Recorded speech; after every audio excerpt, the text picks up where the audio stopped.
Come on in, you two, get on. Using food as a reward or a motivator, very, very common. But the majority of people will turn around and say, oh, no, my dog's not food orientated, he's not driven by food at all, nothing works, you know, tried everything. It's potentially because they haven't added value to that reward. So they've given that treat or that food or that reward at the wrong time. And theoretically, they've overindulged the dog. So the dog isn't interested in what they're trying to give it as a treat. For example, because it has lobster and caviar 3 times a day. So what I like to do is use a lowest value of food that we possibly can to get a positive result. I keep the big guns locked away in the safe. When I say big guns, you know, cheese, smoked sausage, chicken, all the stuff that, you know, everybody naturally just reverts to. Because we want these dogs doing as they're told, and we want them working for us and working with us for as very, very low value food as possible. And that's where their daily allowance of food comes into it. Slightly more difficult if you're raw feeding, totally get that. But then you can freeze ice cube chunks, you can still, there's a method around it. So you can still offer your dog a reward if it is having its daily allowance of food, which is raw, but it's less messy, okay? So there is options.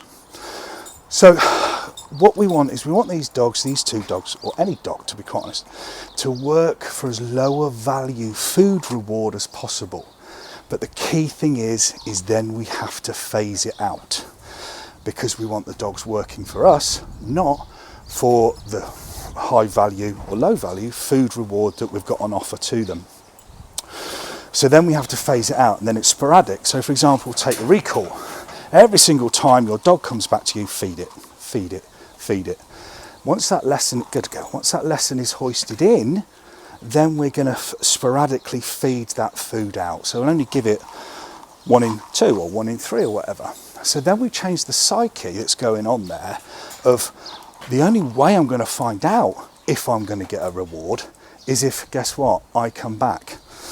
So that's the best way, just phase it out, because we do not want dogs constantly working for, or owners and handlers constantly having to rely on food to get their dogs to do what they actually want them to do. So be mindful, if your dog appears to not be food motivated or food orientated, I bet it is.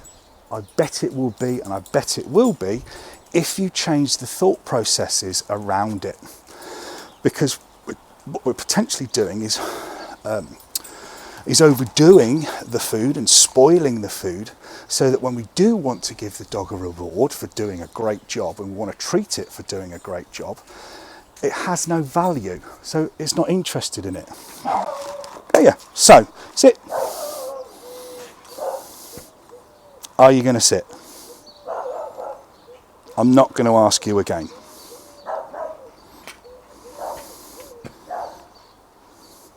I've got all day. You don't.